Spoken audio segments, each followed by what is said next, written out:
So today we're installing a spiral staircase by Paragon Stairs in this custom home we're building. First thing I did was I figured out and marked out the center here of our stairway opening with this curved wall, and we're going to set our base right in place there. I'll have to say whoever planned out the rough framing on this one did an excellent job.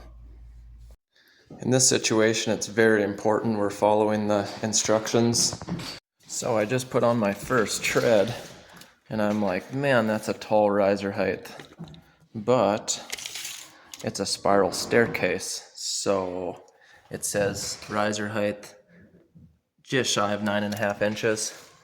So when I put the tape measure on there, I guess we'll measure it closer to here. Looks like 9 7/16. So perfect. Because we have these metal sleeves, we're using the flanges that have the little notches in them, and installing them, they don't install very well. They're really, really tight.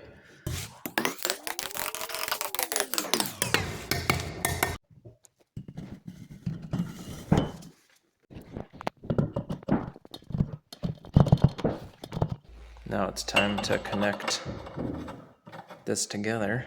Those threads lined up perfectly. Oh yeah, there we go. That's smooth.